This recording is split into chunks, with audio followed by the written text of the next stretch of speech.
तो क्या नीतीश कुमार इंडिया गठबंधन में शामिल हो जाएंगे? क्या तेजस्वी यादव इस बात को लेकर पूरी तरीके से तैयार हैं? क्या राहुल गांधी तैयार हैं? क्या लालू प्रसाद यादव जी तैयार हैं?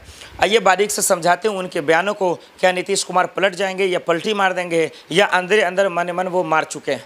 इसको समझ लेते हैं। और दूसरी तरफ जो चुनाव आयोग को लेकर चुनौती है, जिस तरीके से राहुल गांधी, तेजस्वी यादव सवाल पे सवाल खड़े कर रहे हैं, चाहे वो स्कैम को लेकर, धांधली को लेकर, धोखाधड़ी को लेकर, क्या बिहार चुनाव में ये एक मसला बनेगा? क्या ये एक मुद्दा बनेगा? क्या वाकई में चुनाव आयोग से लड़ जाएंगे, भिड़ जाएंगे? और वाकई में दर्शकों, चुनाव आयोग ने राहुल गांधी को क्यों बुलाया, ये भी बातचीत कर लेते हैं। लेकिन इससे पहले सबसे बड़ा और अहम सवाल, जिस तरीके से चुनाव आयोग को लेकर सवाल पूछ रहे थे राहुल गांधी, तेजस्वी यादव, धांधली को लेकर, तमाम चीज़ों को लेकर, फर्जी वोटिंग को लेकर, पोलिंग बूथ को लेकर, मैनेजमेंट को लेकर, चुनाव आयोग ने राहुल गांधी को बुला लिया।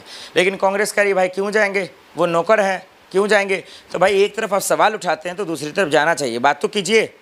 वहाँ इलेक्शन कमीशन के चीफ से बात कीजिए, अध्यक्ष से बात कीजिए, तमाम लोग हैं वहाँ से बात कीजिए।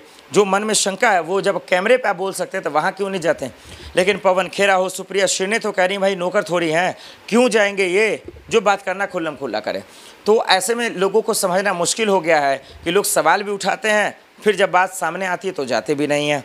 अब सवाल ये है कि बिहार को लेकर जो डरा रहे हैं ये लोग कि धांधली होगी, फर्जी वोटिंग होगी, बैलेट पेपर से चुनाव होना चाहिए था, ये होना चाहिए था, वो होना चाहिए, फलना ढेकान वगैरह वगैरह। और यही बात तेजस्वी यादव भी कह रहे हैं कि निष्पक्ष वोटिंग नहीं होती है, चुनाव आयोग भी बीजेपी का काम कर रही है, सरकार का काम कर रही है वगैरह वगैरह।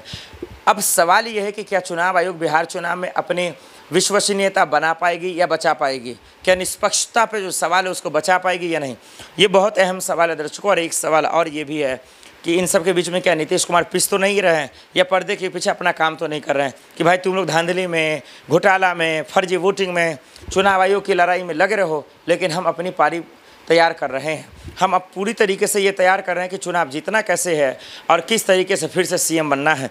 क्या उसी को लेकर तैयारी तो नहीं कर रहे हैं? और इसीलिए खबरें आ रहे हैं। कभी लालू प्रसाद यादव कहते हैं कि हमारे लिए दरवाजे सबके लिए खुले हैं, तेजस्वी यादव कहते हैं कोई आएगा तो हम लेंगे नहीं, नीतीश कुमार पर किसी को भरोसा नहीं, ना बीजेपी को, ना बिहार की जनता को, और ना ही इंडिया गठबंधन के नेताओं को। इसका मतलब कौन मजबूत है, कौन कमज़ोर है? दर्शकों, मैं एक बात आपको कान खोलकर बता देना चाहता हूँ, और बिहार के लोग आप सुन लें। बिहार के लोग जब वोट करने जाए तो समझ लें कि किसी भी नेता पर, चाहे वो बीजेपी में हो या जेडीयू में हो या आरजेडी में हो या इंडिया गठबंधन में हो या फिर एनडीए में हो, किसी पे भरोसा ना करें, किसी पे यकीन ना करें। जिसको जिधर सत्ता की मलाई मिलेगी वो उधर जाके खाएगा ही। ये बात आप लिख लें। और सत्ता का नशा बड़ी गंदा और बड़ा ख़राब होता है। उस नशे में वो आपके मुद्दे को भूल जाता है, वो आपके सपनों को तोड़ देता है, वो आपके सपनों को कुचल देता है, और उसी की अय्याशी में वो दिन रात लगा रहता है। यही वजह है कि नेता मंत्री वोट के टाइम पे आके आपसे हाथ तो जोड़ते हैं, लेकिन फिर वही गरीब दलित SC ST की बात आती है तो उसके साथ को दिन में खाना नहीं खा पाते हैं। तो ये बहुत बड़ा सवाल है जो कहीं ना कहीं लोगों के जेहन में है, नेताओं के जेहन में है कि चुनाव के तारीखों का ऐलान होने वाला है, कौन किसके साथ जा रहा है, कौन किसके साथ नहीं जा रहा है, इस पर बहस शुरू हो गई है।